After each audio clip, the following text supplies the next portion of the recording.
SB4 Media, Tuggussa Enssonga.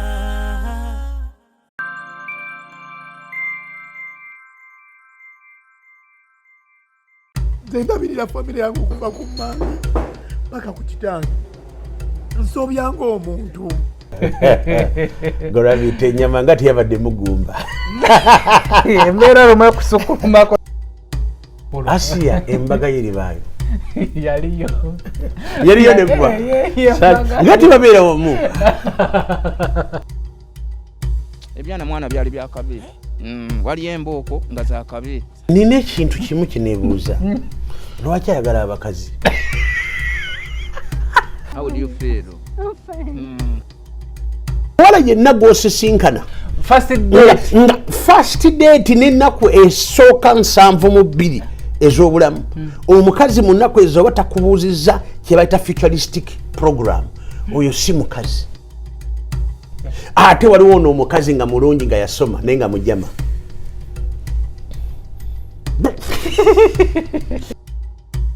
tebanaaba ng'aliko kebayita kakifumuko nga bwayimusa bw'ate emikono n'owulira amabira ng'ali eno n'ogamba nti maama buno bwoya bwaki nga baafuuka nga buno bwa ttinti naye ng'oli musajja olina ekirevu nganzi ng'olina no ku busentesente ng'omukazi akabakira ku makya nga agamba ntakoze ate afulumya agenzi genda ogiwako wegayiriro ompadde omukisa omunene nnyo okufunayo ate omuto. SB4 Media, Tuggussa Enssonga. Are you interested in upgrading your sleeping and bathing experience? Then Ziwa & Sons is the right spot for you.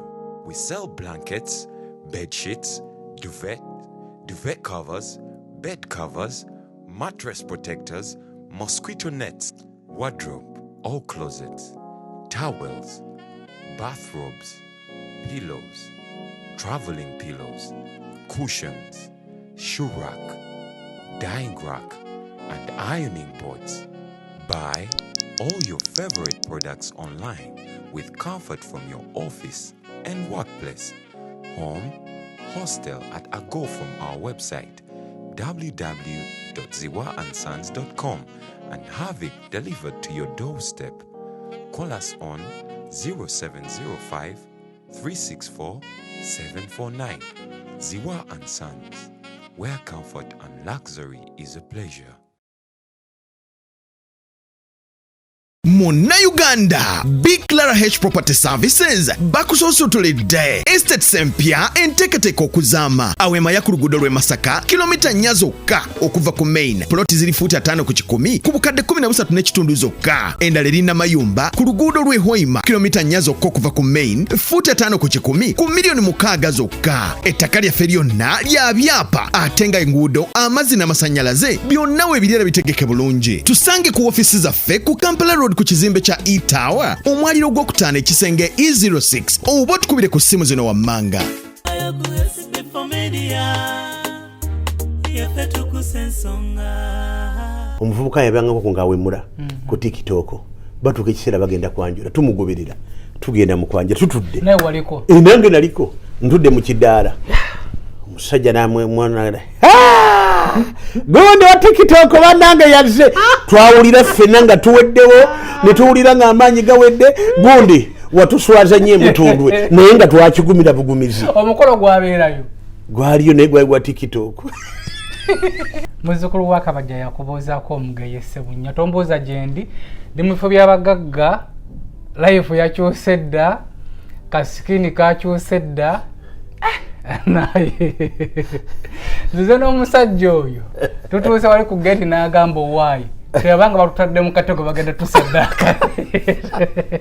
No, you're welcome. You're very much welcome. nzize n'omusajja lwoni atuvuze mu taxi n'agamba agawalayo no yesijjangayo gachukanga bira mu Dubai. Ali mu Dubai agambye amaze mu Dubai emyaka 3 ng'avuga taxi eno tajjangayo nenebu ambuziza tugenda kola mu Uganda presidenti tugenda kulaba bamanyi ebire ku TikTok oko ku Facebook simanyanga sunanga project design omwana tubale tuuka walemu ali kukona je tutusemu yes nagamba kati SB4 tobanga kituufu project eyo joli nemugamba ngenda kola ku musumba wange ekito musumba mukama yebazibwe nsanyusa nnyo weewale okundeetako eno. Amina. It's a blessing to host you here wano mu kifo kye tusulamu oba kyensulamu bannange manyi nti eggwanga lye bayita lya Uganda liri blessed okubaako n'abantu abamanyi Katonda ate ng'osobola okubeera mu kifo nga kino nga kirungi era mu bimu bituleeta mu bifo bino nti olunaku lujja kukyala omu ng'abantu basobola okujjanga ne basula mu bifo nga bino abavudde Uganda gavudde Uganda. Life is short. Tusula mu Deira leero nakyosezaamu neŋŋamba kanzirako Deira wasawusi nenneewaana nenkubiza ebifaananyi nsirise era neetondera bannanga aba Instagram aba Facebook ne TikTok video zena recordings siye wasinga. What are your favorite? Waliwo tusula, waliwo golf course, nzanya golf.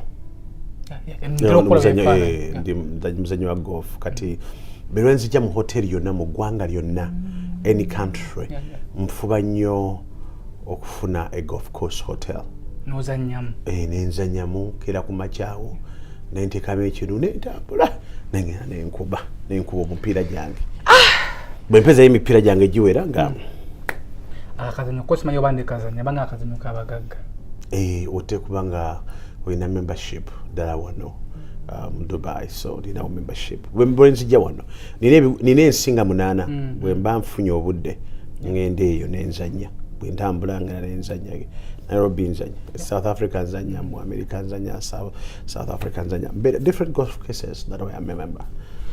Onakolwa kosajjo naliko ku live nenkwekanga nina kulaba nasanyuka nnyo era akakugamba nti oyiteko wano tunyumye ku mboozi era mu live eyo abaana bazze mu inbox yange mikwano gyange ne mu comments noza wabalaba nangamba SB4 musumba olaga nti mukwano gwo lwaki omutuleetera bakumanja dda nga mutuleetereko tunyumyemuko naye tumanye bimukwatako so nakolwaliro tulina mu Pastor Omondo nina omuntu gwe njagala okubuuza Asia ne Charles tujja mu Dubai mujja mu Dubai naye seeno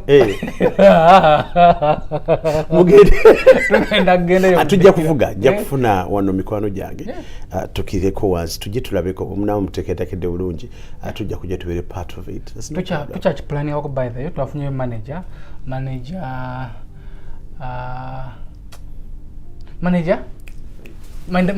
fei tu planning out ku Chelsea Club out tuyinza okubaleetako tufunamu get together party naye nga kimanyi ndowooza nga mu January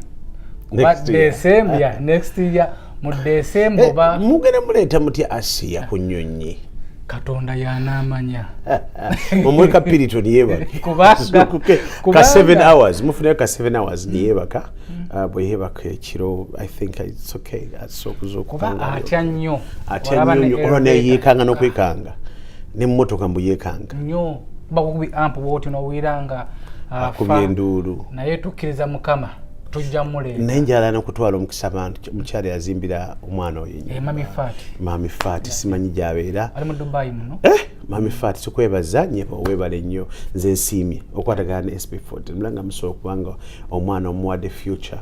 God bless you big.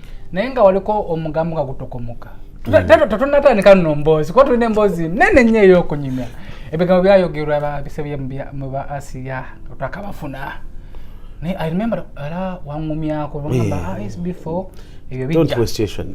Waliwo ebintu ebimu mu bulamu losers talk a lot. Abantu betabaluuza abantu abasinga okwogera bw'okola assessment background check abavuma abajerega aba commenting ebibi babaluuza era embeera zaabwe zakuluzinga buli kye bakola kyonna kye bayita mu ngalo abamu temanyi olwa kye bayika ebisiraani kasita oba otomu ku mugambo nga gunafuya abalala ngubulo otandika ng'omanya naye banga muwala ng'onali ku TikTok ng'aliko ng'awogana nnyo yeekola ebintu abamu tibaliiko mumuloza nti abantu balamu kutula mwana nga ku TikTok abasinga okwogera kutula kulavu masi bintu byekola nebigamba yogera lafu masi mukwano gwange bande musumba mukwano gwange sibanya bala yakabanga kumujja mu inbox naga musumba ulo kunsabira nina I can show you the messages ananga musumba nsabira yakoma okupostinga ngagamba agenda kufa naye yateyafa abantu bewamba n'okwettani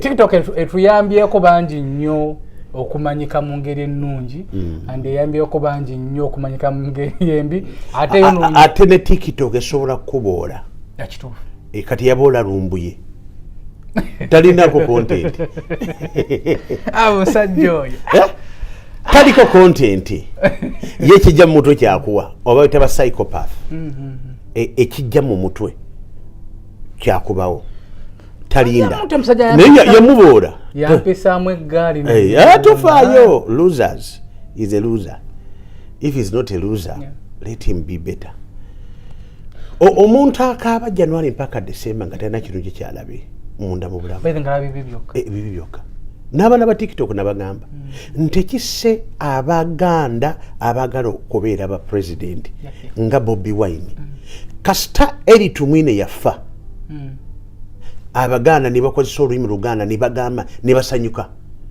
akalulu kankole ne bakatta n'okukirira wansi eyo olanyabo yafa ne bakuba engoma nga balumbirwa omukulu oyo ali etake anoonya obulamu obwokussa akitegeeza nti engulu temukyalinayo bululu that is why nti ne benatwalayo ebintu tebabikkiriza buli lwoba nga tolina kyebayita planning abantu abakola abandi badde bazimba Bobi Wine they are killing him indirectly kubanga Uganda is not governed by Buganda only lwakubanja osiremu byabufuzi naye nga tugendako eyo tukkiriza fena twagala enkyukakyuka musumba enkyukakyuka weeri ate ng'egenda kujja ate nga nnungi fe enkyukakyuka tugiraba ejja tebakulimba enkyukakyuka nnungi ejja naye enkyukakyuka tetwagala kukyukakyuka nga Libya tetwagala kukyukakyuka nga North Sudan tetwagala kukyukakyuka nga Tunisia Ben Ali bwe yaliko ensi ng'etabuse n'olunaku lwaleero people don't know repercussion you want change but you must know how do we do change ekintu si nkyukakyuka Museveni can wake up in the morning as President Museveni nagamba I've left era nze ndi ready kukola ne President Museveni si kukolera President Museveni okukola naye through that process kakati enkyukakyuka totiyanze mbyogerako nti change is okay era omulembe guddako n'abavubuka baffe betwetaaga nabo balaba bamusaayi bagala president that is true that's a fact ow'amaanyi omuto asobola okutegeera dde otukuumu ate nga gyali muteekateeke gyali he's there SB tebaba balimba okay do you want to know the truth gyali ajja wali oba mutokoma okugaba ebigambo tebikyusa systems eziriwo abavubuka kyembakuutira tusobola tuve mu byobufuzi tufokasinge ku kukola kuba ffenna ebyobufuzi kazannyo nze si kazannyo lwali luvaamu ebigambo ebisalirawo eggwanga lwali kubanga ne Mutewozi bwajja n'afuuka president togenda kyogenda kufuna ne Bobi Wine bwajja n'afuuka amaka ge gagenda okufulamu n'emikwano gye n'abalala so everyone abantu abagenda okubanga bafunamu SB none of your family members ekyengamba abantu titotekawo mubiri ku byobufuzi tukuba olwali naye misana tugende tukole ku ssente tukole tulime tugende tukole tugingire farming tuyingire agriculture tukole ebintu ebigenda okuzimba obulamu baffe ku level yaffe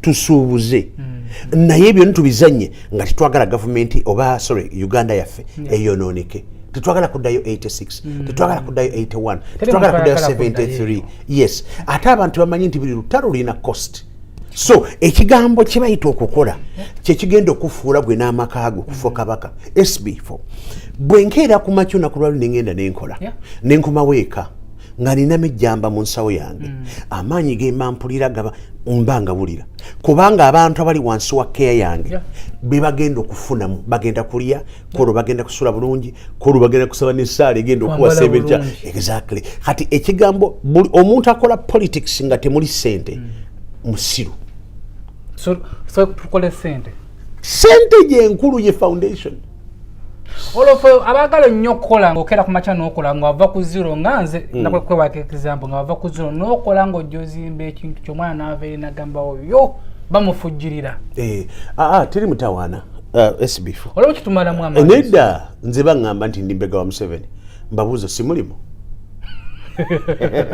njogera gwagamba nti de nze nkolera Muhoozi nze nkolera Museveni bambega tebaliyo ku side headquarters tewali basasulwa musaala gwa gavumenti teri abayiso abakolera gavumenti ye gwatya nti ono mbega gwoli criminal twetiddeyo buyitizeeyo tuleka SB4 Media Tuggussa Enssonga yonti tibakubye kati basabbala n'emitwe giriyo giti emikono bakwata kati beekwata bisubi obange bambega tebasasulwa kale bwoba ng'ompisa embega it is okay bompita omusumba kiri fine kyoyagala it's up to you mutwego wegukoowa omuntu takugambanga nti oli kintu nga tukiri notawaana time tells ando kutoboze bunti abakwononedde mu bali abakola bali bameka SB muntu asobola okubanga nina mukwano gwange US yali fani wange nnyo naye twayogera ku simu bamita mukyala Aisha kamwogere yanga SB4 naye nkwagala nnyo naye rumbu yatugamba nti olimbega wa Museveni okuva onekucha kakati ne mugamba munnange omuntu akyakkiriza lumbu yabikasali musalenga mulamu nawe obongo bulimu amazzi n'ofunda sente zigenda n'otiketi n'ogenda mu America era okyawulya lumbu yali ettake amanya emitwe gino katonda kuwanga box eno n'otambula nayo ng'ekola okay tubeere tuyitiddeyo eyo tuli ku SB4 Media Tuggussa Enssonga programu eno ewagudde bannaffe aba Big Clara Property Agents bano no batunda mataka bakuwa ettaka n'ekyapa tumaze obbekenneenya tebali mu buyaayi genda ofuna ettaka oba polotiyo taliko nkayana ekyapa mu ngalo kuvira ddala ku miliyoni 6 balina estate yaabwe empya eri awo Namayumba miliyoni 6 ugira ettaka n'ozimba era nange guno omwaka nteko okufunayo ka poloti nina omwana yankubako ku story ku fundi oku ku YouTube nalaga ennyumba yange ne mukyala wange neŋŋamba kubira kitwala mu linnya lya Yesu andi nsaba omwaka ogujja nkitwale ekijja kusoboka ku maanyi golina ositudde ate njagala nkuzeemu amaanyi kino kikugambe it's knowledge to keep with you omuntu atalina maanyi tebamwogerako ekituufu olaba waliwo omukulu yakwogerako saala muteeka mu kumwogerako because he's nobody he's just a boy stuck somewhere mu kayumba ettake I can promise you this that is a level of your relevance gemaanyi golina olaba effect ekuba omuzinga negutuuka ttake gomanya waliwo bakubye bita avieta musajja wattu mulaku tukokona avieta yakankanye nagenda nakola zilive naye avieta kiki ekikutiisa gwe omusajja yaggwamu oyo I can promise you they are bunch babali ku ngalo who follow him nakyo olwayo kintu kye neebuuza kulwaki alumba bana abaana bakoze kulinnya bafunye ku follow anti kataati anti bamujjako omugaati attention emuvaako eno ku Facebook yaggwamu eno ku YouTube bogenda otunula kati fa batusoma kye bayita emitendera levels akirira alumbye TikTok emubodde kati is out of TikTok bana abanene abaliyo akati kyakola kiki arwana kyeta street politics afaananako bwatyo mu propaganda nze nasomako ebya propaganda nti mu propaganda if you're propagandist olina okuteekawo ebitiisa ebikanga ebisitula ate olina okunoonya n'abali waggulu oyo omusajja alina akantu ku mutima nti n'obwana buto buno bwa TikTok abulumba waliwo yambuuza ekibuuzo nti akola mulimu ki talina nekyemanyi nti yalakola mu mifereje gini gisumulula bbi yeeyo he was a swag man neyasooka okumugulira essimu wa bitantongo eyasooka okumuwa akasimu ke yakolerako mumanyi lumbu ye yali ku kirala kati mwena timumanyi lumbi because all of you have just seen him talking yalina script gye twali tumuwadde nga bali naye script n'agivaako ng'alina okufuuka ekyo ate n'ayagala okudda naye nga tikiriiyo bweraba nga afeedinga omanyi ye aplanning engeri gyeyeyubula n'akozesa bakadaama neyeewamba nagaa nti bankutte ndi mukomera nga tiririiyo nga tiribanga ye pato yabulirawa yalipotinga naye yagwamu ebintu bino andi nze nkudescribingira nti abantu beerabira mangu okulaba nabuuza bakadama basonda ndi abalageko olupapula olumuruka lwe bamuteerako saawa eyaka saawa ebaddegira bala wadde akuma bintu bwe bitu bitambula musumba obulamu buli butya obulamu bulungi mbulira yes mbulirira eggwanga nyamba abavubuka okulaba nti batunula ku focus ddala ekitonde kye bayita ekiwala ekikazi abakyala amaanyi balina mangi naye tibamanyi ogakozesa abawala n'abalenzi mbateekateeka okumanya mukazi kigolina okubeera naye tukubewaawo ebivale tuyitiddeyo tugendaawo omukazi musajja gwe weetaaga afaanana atya abantu bagamba nti baddangenze balina omusajja nandeka balina omukazi nandeka nga tampadde reason naki alina kyatakulabamu kyeyeetaaga abakazi beetaaga security omukazi ow'ekiwokonkola omutegeera otya emboozi gye munyumya nga mwakasisinkana era nga mutambula esalawo kinene nnyo gw'okumanya nti ono omukazi singa azaala abaana ajja kubaawo singa muzaalamu omwana alina future abakazi example omukazi bwabanga omutuuseko nakugandi ngulya iPhone kati oyo mumanyi nti yoyo aliibwako buliibwa n'agenda oyo wakulyako amaze okutegeeza ndi malaaya omukazi nga wakamusisinkana nga takugamba nti naye tugenda kubeera ffenna singa tuzaala omwana olinayo pulaani y'okugula ettaka nga takubuuza ekigambo kye bayita futuristic osevinga otya tutambula tutya oyo omukazi muddoke omukazi atakubuuza abazadde bo gy'ozaalibwa oyo omukazi talirwadde kubeera naawe atakubuuza nti oli wa ggwanga ki naye ng'asula wuwo alinza olunaku lw'olitamiira ajja kwetika tv ne rediyo byonna otadde mu kibuga otandika okuba amasimu nga tegaliiko ogenda okunoonya ennamba ndi yali gyensitanga muyita odongo pyo ali mu north naye nga omwana akubbye muganda namutebi. Are you interested in upgrading your sleeping and bathing experience? Then Ziwa & Sons is the right spot for you. We sell blankets, bed sheets, duvet covers, bed covers, mattress protectors, mosquito nets, wardrobe, all closets, towels, bathrobes, pillows, traveling pillows, cushions, shoe rack, dyeing rack, and ironing boards. Buy all your favorite products online with comfort from your office and workplace, home, hostel at a go from our website www.ziwaansons.com and have it delivered to your doorstep. Call us on 0705 364 749. Ziwa & Sons, where comfort and luxury is a pleasure.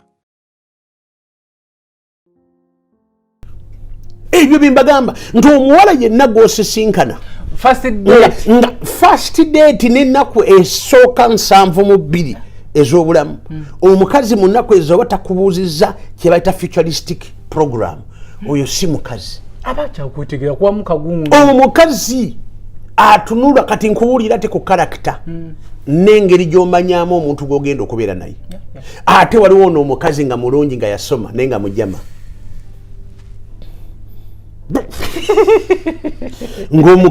abakazi bali eyo abawala bali eyo tebanaaba tebayisa eno kambe abawala gye bali batunula bandaba ng'aliko kebayita kakisumuko nga bwayimusa bw'ate emikono n'owulira amabira ng'ali eno n'ogamba nti maama buno bwoya bwaki buno buki buno bucho buli eno nga bafuuka nga buno bwa tinti obutirintedi bagamba waliwo kaberezigano obuyonjo kyabo nti is human oyo n'omusisinkana omukyala nga tiyeyonja oyo omukazi nokubadde yasoma ng'aterera kiwala kiri awo she's a female atudde awo omuwala atukukomoka omugambo ku gundi ku intaneti nayeyambula nazina amazina si lwakubanga nti anoonya vibe kubanga vibe tebazinoonya bwe bati beerabira nti enkya ajja kufuluma ekiyumba after 2 years anoonya omusajja gwagenda okubeera naye nze kankuwa example omuvubuka yabangako ngaawemula ku tiktok batuuka ekiseera bagenda kwanjula tumugoberera tugenda mu kwanjula tutudde nange naliko ntudde mu kidaala omusajja namwemwana gundi wa tiktok banange yazze twawulira ffenna nga tuweddewo ne tuwulira ng'amaanyi gawedde gundi watuswaza nnyo emutundwe naye nga twakigumira bugumizi omukolo gwabeerayo gwaliyo naye gwali gwa tiktok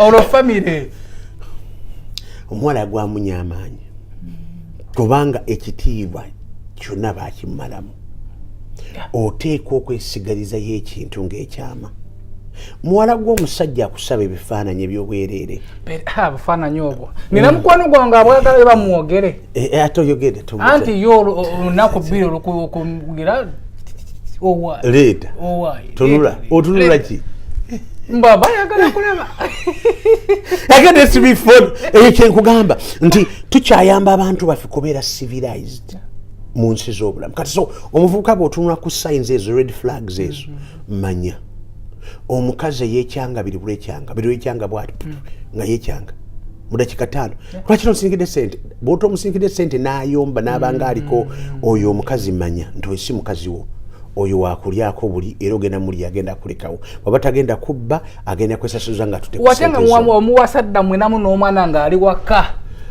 naye nga naye akawaggwako nomuga nti funaye tekawa ngazirina atasobola nga tayagala abakazi abasinga bweto bafaanana era nga gamba nodda wakanga afumbe baba temuli munnyo nazikuwa nagamba nomuga nga temuli munnyo tatewaguza omunnyo naye ng'akola kati gomanya nti oyakolera waabwe abakazi abasinga bajja okufumba abasinga bagamba mwana nga ekola ngaokolere wammwe tokolera wa musajja kubanga abakutaddemu ensigo egenda okufuluma enkyegende naye katudde ku kigambo kiri karakita y'omukazi ate kubanga mugonvu ate okumanya kyayagala ateekwa okumanya gy'alaga ateekwa okutandika namwe abawala mbawa amagezi ask hard questions onjagalako ki kibuuzo ekyo tuula naye ku kyagi kwonywa ask hard questions byakwesanyusaamu kulyako nakugenda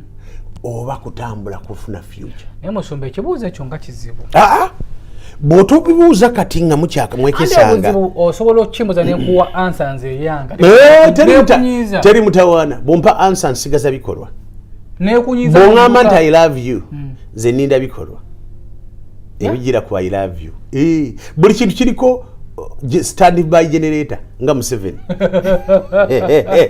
ana stand by generator so kati omukazi yenna baba akwasaganyiza ng'omufunye oteeka okubuuza ebibuuzo bw'omuddamu bw'ati abakazi bagezi baddayo ne babuuza underline ne balinda yo action kati ebikolwa byo n'ebigambo byo abakazi babyawula nti buli kigambo kyoyogera buga nti I love you ye alinda bikolwa bya I love you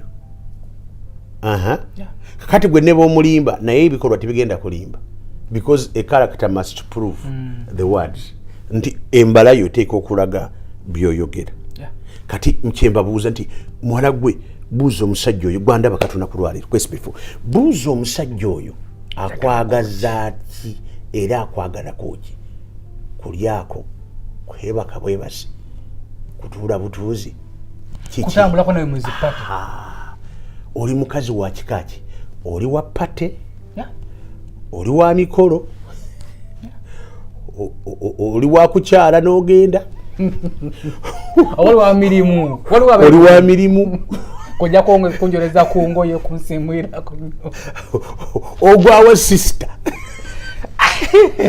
oteekwa okukwata abantu bano n'obuuza ebibuuzo there must be a definition of what we call marriage and home in relationship. Ekyokusatu, nsaba abasajja bali eyo ni mukazi gw'ozaalamu mulabiririreko muweko future. Ensonga nkulu.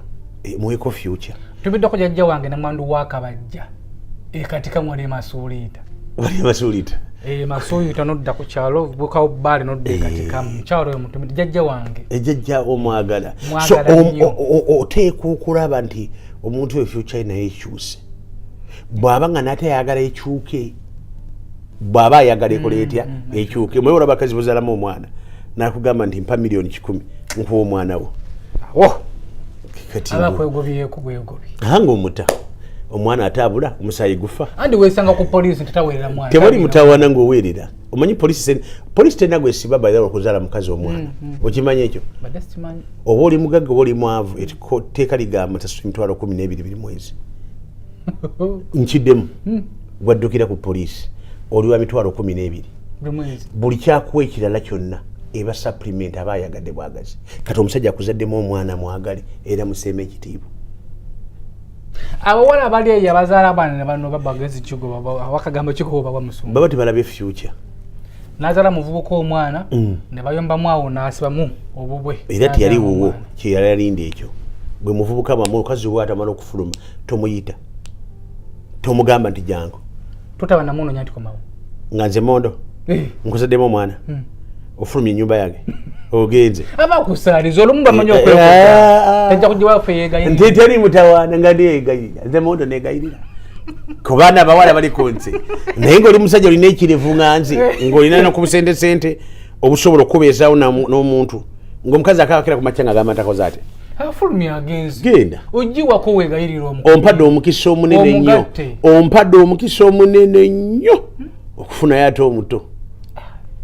Abaana bangi ku TikTok okugenda n'olaba abaana. So abatebaga kutuma omugambo n'otunula wala abantu b'otunula n'ogamba nga tuddeyo ku nsonga yaffe eri nti oteekwa okumanya what your life is. Number 3, omuvubuka oteekwa defining obulamu buki kyoyagala. There are many people who just wake up, dress up, bathe, go.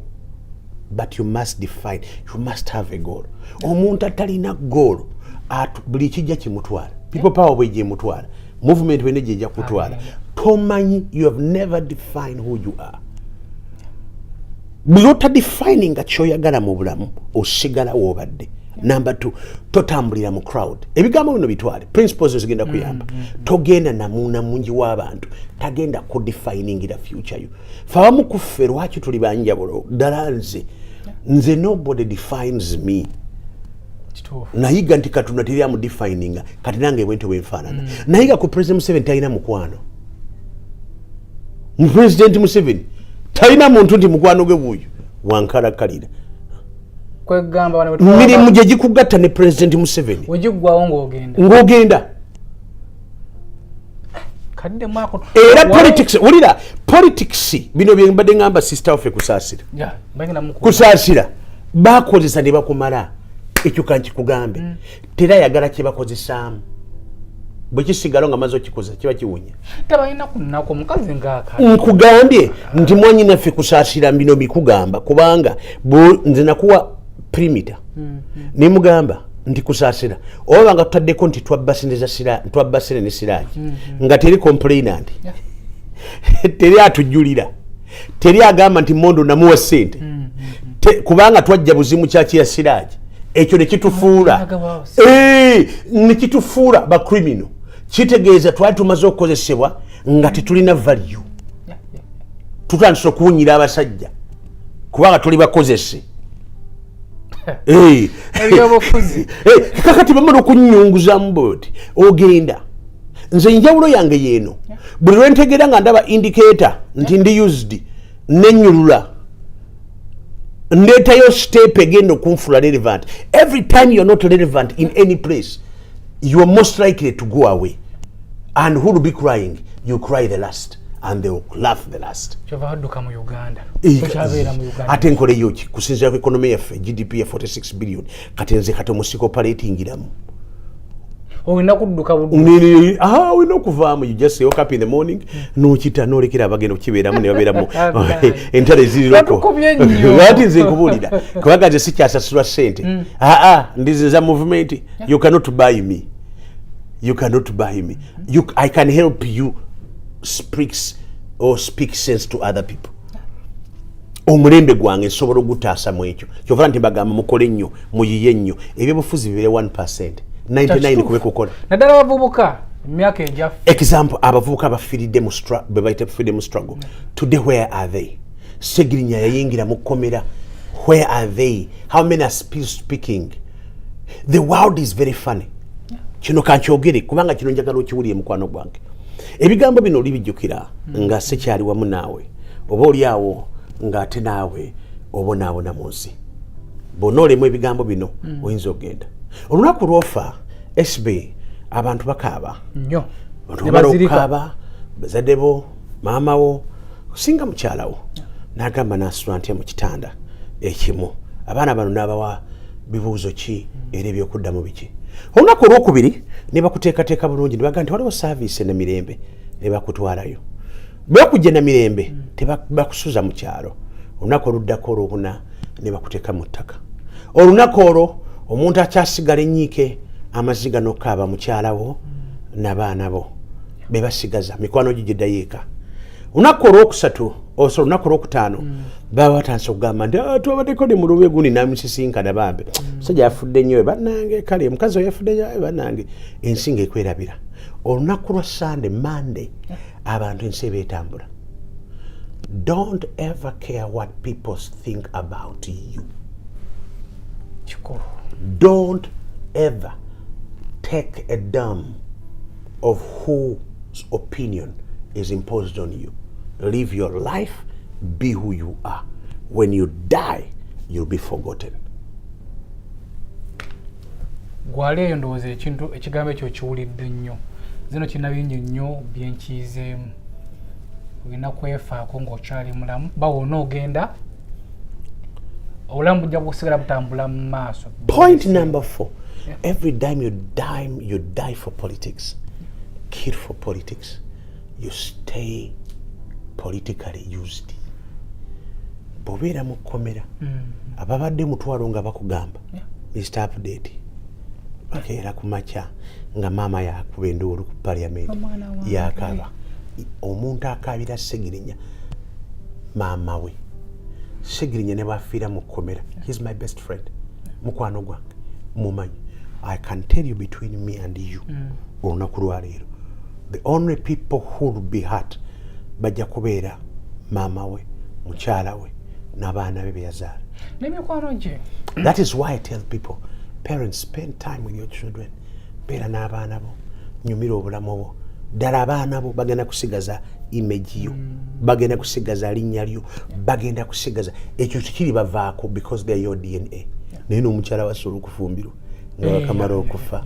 So ekyo njagala osooka otegeere nti kati people's opinion nti oli booti omuntu yena kyakuvuma kyakuyita, it doesn't matter. By the way, kambagambe n'abali eyo byonna byoyagala kuyita Mondo beera kuyita SB4, that is your problem, not me. Kizibu kyo era bwe muneetise ku muntu njagala owulira olunaku lwaleero lekera okwetika abantu, lekera okuvuma abantu, lekera okubeera ntalo zitakuyamba. Ekintu kitali productive kiveeko, tandika okola ebikuyamba. Bw'oba oyagala kwambala akateeteeyi kambale, bw'oba oyagala kusula bulungi kusula bulungi. Ekitufuula mu nsi muno kye tuli baby is the way we feel. Munda muggo obulira otya kati ebyabalala gundi tanjagala gundi taneetaaga gundi oba tonjagala sikuwagala oba tomumatira sikumatira oba takwagala. That is your problem. Nawe tomwagala. That's his problem. Siyena buzibu kwekyo. Kwesiba ku bantu abatatuwagala. Nze sina gwe nesibako emikwano gye nina mingi ate ddala emikwano. Onjigiriza.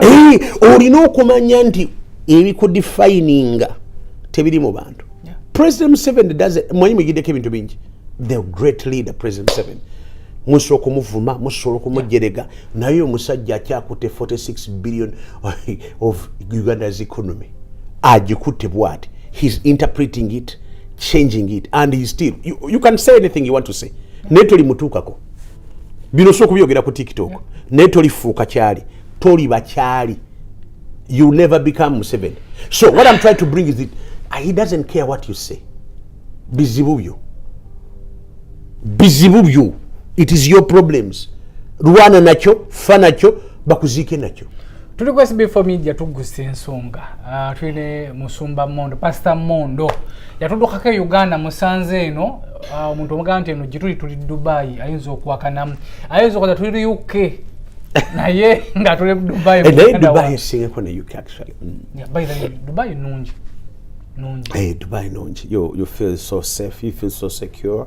You sleep, you find your phone. You burn it and you wonder. Uganda never Uganda yafu kubera ko ngensi zino musumba otambuddemu ensi ezenjawulo. Number one, our GDP. Yetwatusokereko nti our economic system oba bino nabikola anti nabyogera anti nti our economic system is so much pressed and our needs are too high to match obokuvunula or to interpret how we can be better. Because the bigger the economy, the stronger the nation, the more the bigger the development. Number two, amabanja gafe. Because people say mikusoro mingi. But you know what? What does they want this man to do? Because at least Uganda is paying the debts. At least Uganda is a amabanja. Gave into it koze, name into it tugenzenga tukola. Now of course we do. Number two, we know Kirizanti, of course our parents also they inherited a wrong the country. Uganda was behind 33 years. Behind. Miaka 3 twali muntalo. Right from 1962 when we got independence, the transitions that we've been having of the governance could not give governments, number one, trust to other governments to be able to create a beautiful Uganda. But anyway, tuveyo kubanga abamuti baliyo era tebabitegera. Neka tutwogere today nti obwavu bungi kituufu naye obwavu buliyo ababoogerako banafu. Obabuuza okola ki? Buli akagamba nti ndi mwavu mubuuza okola ki? Kubanga n'abasinga bomuuza nti kati bwenkuwa sente osooka kuyiya ki? Their system of thinking is in the box. Colonial system yatutta yatugulagamba nti biri kyolina okwachivinga mu bulamu olina okwachivinga nga government yekikuwa. That is wrong. Abalala mu America basasula government to give them service delivery. Febe tulaba America ne tulaba wano, everything here is taxed. It's tax free. But there is a system eshigaza sente zobolese muno mu Dubai to spend it kubanga waliwo environment government jetaddewo for that. So katudde ku Uganda waffe kyekiganye Uganda tulina okutegeera nti n'abantu abatukulembera tebali mu mulembe guno. Bamirembe jadde baminister baffe bonna bakadde, abalibarators bonna bakadde. You know what they're doing? Bakola kiriwo, bakozesa kiriwo, bakozesa kiriwo. Number two, nzikivanga ndi President Museveni is a very sharp man. You can think how he runs a country with that kind of a system. He is a very sharp man. Kukozesa ekiriwo. Kukola kufunabira naye kukozesa ekiriwo. So to me, yes, President Museveni has been good in terms of, but the question is mulinzi jukira ku kino era muli kiwulira. If today President Museveni leaves, which other president can run the economy and the infrastructure of Uganda? Army, judiciary.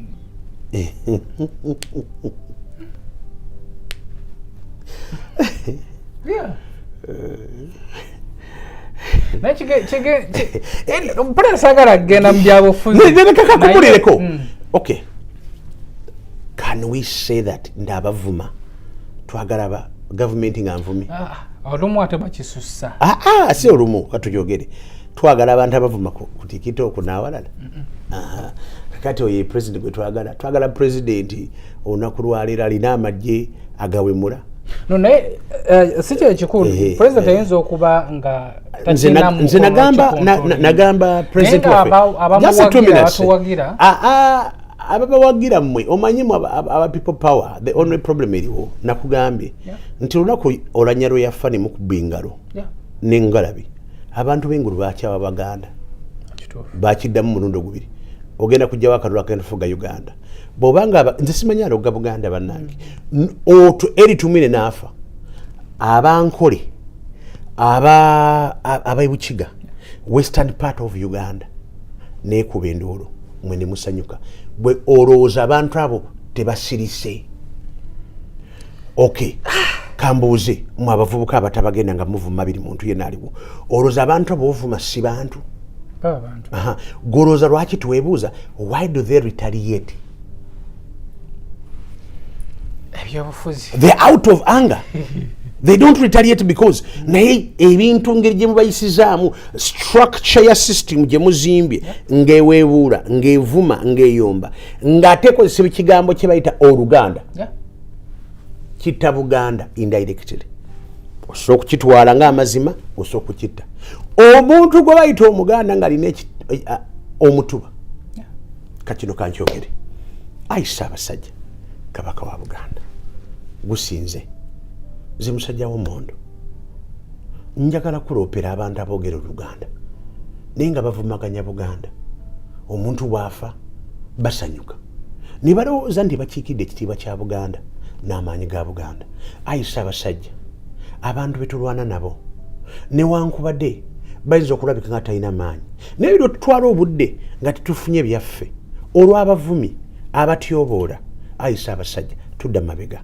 nkuloopera omusajja wo ayime Butuluki n'avuma n'ayita n'ayugumya abantu bonna abakwetoolodde ng'abayisaamu nnyo n'amaaso nti ayisa abasajja tosobola kujjanjabibwa ayisa abasajja beene tukusaba nti abantu abo bakangavule tibaliwo ku lwa Buganda bakozesa omumwa gwa Buganda bakozesa Buganda ezimba ayisa abasajja batyobodde Katikkiro wo bamuyisa amannya bamujereze abantu abo sikiwa nti bakolera Buganda bw'omukwasa eddamulano ayisa abasajja omusajja oyo ateekuba nga wali omwesiga nga munamateeka ayisa abasajja nkuloopera abasajja n'abazaana abeegasse okuleeta ebyobufuzi okwonoona Buganda mu kifo ky'okuzimba Obuganda ayisa abasajja n'ebyo batuwadde twogedde nitwogerezeganya olwo Buganda ayisa abasajja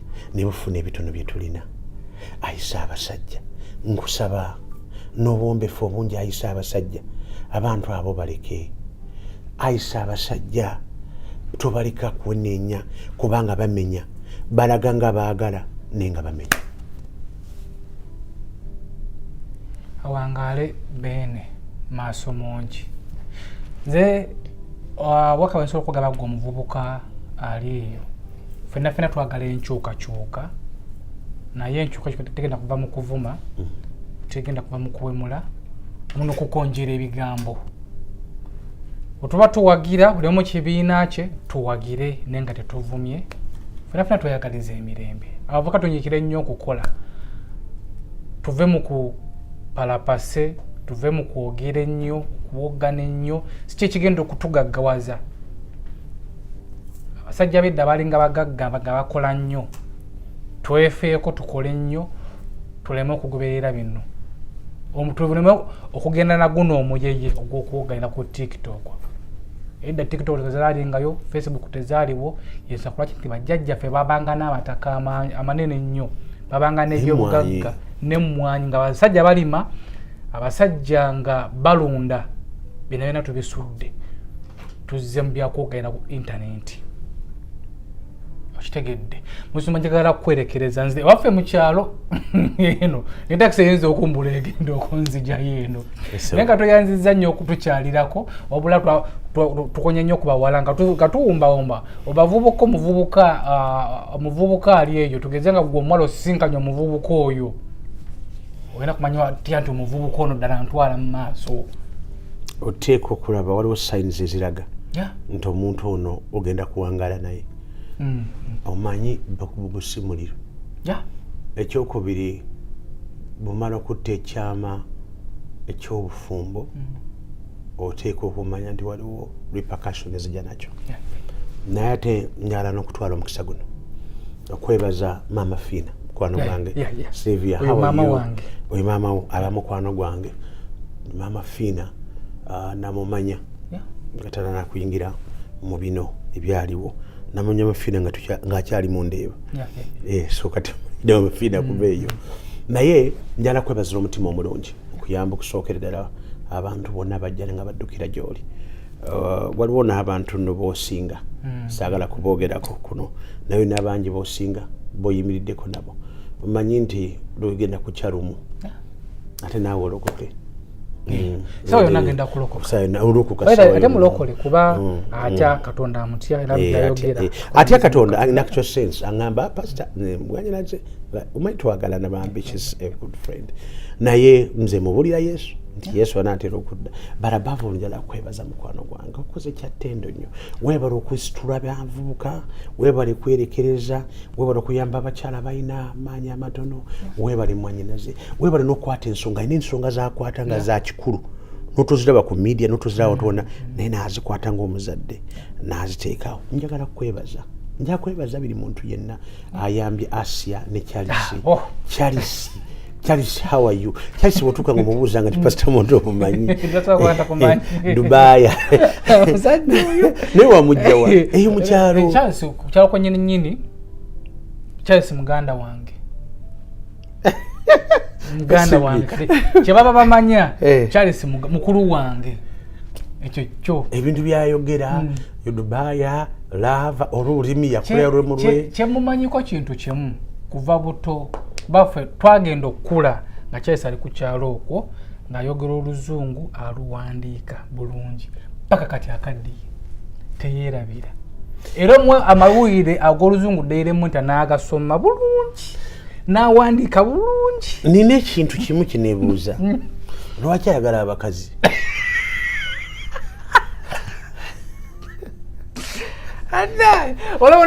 waliwo yapereza message nga kasana nga ngenda kusisinkana Pastor Mundu ngambe nenga kola live z'abasajja tatera kujja kajja kuza abakazi bano abakyala biba binafu beetaaga kuyamba nakulungamya tekindeetako abakyala bano baagala nenga asobola kwetegereza n'omulanga amaddu akikigambo kiri kyeyogera nti kasenge gyera ategeeza ki kasenge akitava kasenge n'ensenge jamu era musaba kujuyisa nyweko naye alina omukyala Charles alina omukyala Asia ye mukyala kati Asia nina ekyenjagala okubuuza ku Asia lwaki tayagala kubanga nalabako eno ya 360 lwaki Asia yadduka nina ebintu byenjagala kubuuza Asia alina problem ndoza ye nga yebambi atya ye mutiitiizi yemutitiza asimayo tunajja mu Dubai muno tuyinza wali mu kujja tuyinza omuwa ka sleeping piirwawo n'ayitawo ndowooza kale kuba mwakafanya tutusiko zino elevator z'abano mu Dubai kwegundi kwe airport ya kwambuka madala booti simanyi era mbadde njagala nnyo mulitende maama we kuba maama we yasinga omutegeera kuba Asia muyinza obanga muli mu lugendo mutambula muli mu motoka n'okuba ampu n'agamba anko ba TikTok gisibe ngenda kunona mu motoka mulina okuyiya bakasiko oba mafuta nadduka nakoma onaganderedde mpale ngenda gyononamu kati awo kisemanyi era yetagako omuntu nga mukyala ate nga mukulu. Asia embaga yeri bayo yaliyo negwa ngati babeera wamu bajja kubeera wamu. Asia yasooka ofuna ennyumba Charles wanafuna ennyumba mu Buganda omukazi sayina okuwasa omusajja yalina okuwasa kati Charles yalina okuwasa ate ali wa maama we era kimanyi next mu December muno tujja kutandika nyumba ya Charles mpola mpola wenaggwa asula ekintu kye bagende katika lwakuba nti Asia tayagala kyalo era yagambirawo mu kyalo sisobolayo kati awe wali embaga. Amanya bampita Franklin Mondo Mugisha ndi musumba ndi muweereza ndi mubulizi wa njiri ndi namawulire ndi muteeketeeke ate nteekateeka n'abantu abalala ku SB4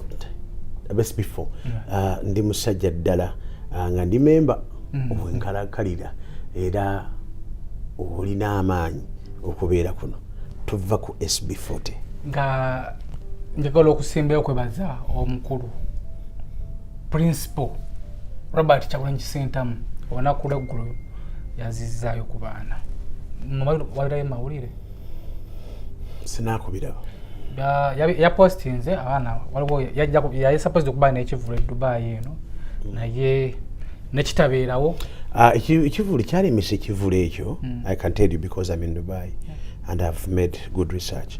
I think it was mismanagement. It wasn't the government. It wasn't anybody. Abaana tebakola bulungi mu nteekateeka nekifa. But that is okay. Naye yatuukiriza obuvunaanyizibwa era onako yali savings abaana beyasobodde abamu ku abo batuuse Kyaddondo. Waliwo ne ttiimu endala abantu abali eyo abagenda okutuuka Kyaddondo ku Monday nga bukya kiro bagenda kuba bagenda. So toyanza nnyo buli omu kyasobodde. Naye lwaki weebaza yo amwebazeko ne MK. Nze kamwebaze kale. Mwebaze. No, seriously. No, kamwebaze. General MK, congratulations. Mnobaka wange Joli. I know that you've been working so hard to be where you are. Ate manyi nti tiimu yo ne Barugahari n'abalala ne chairman mukozi omulimu munene nnyo. I want to take this opportunity ku SB4 boba tolaba nkusaba kakotereba akalina akamutemere akamusuulireyo SB4 tugimanyi naye gitegero nakulwa leero nti manyi tuli busy bino gutobiira mu fitu bira mu SB4 naye kino kyengamba nti kulika yoga hongera okubanga otuwa kuwa general sebo ku mirimu emirala ate nkulinze nze nkulinze okukola naawe so sikukolera tumutusabira nokubaana abaana bali Dubai babona mukama wange bino binjagala okusaba twala omukisa guno okusaba afande General Muhoozi nkusaba sebo abaana bali Dubai awiri mbalabyeko bamu bagenda kujja naye tukusaba nti weyongera okubanga oyamba abaana bano basobola okufuluma wanawil bakomeweeka bakola omulimu ate nasanzeyo n'abaana bakwagala abakuwagira nga gye bali nekirala tukola n'enteekateeka si kubazza buzza Uganda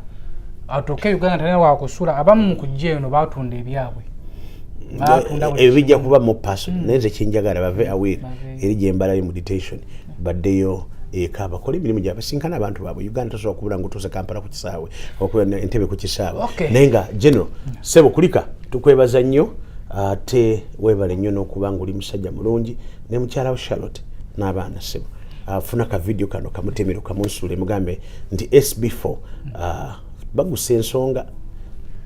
Okay, ndowooza ensonga yo gitegedde muvubuka munnange gwali eyo programu eno londamu ebikugasa ebitakugasa bideke waliwo abadduka okukomentinga tukomentinge ekyo kyolaba nga kijja mu nebenda opedde beene nkusaba batwaleyo obuvunaanyizibwa.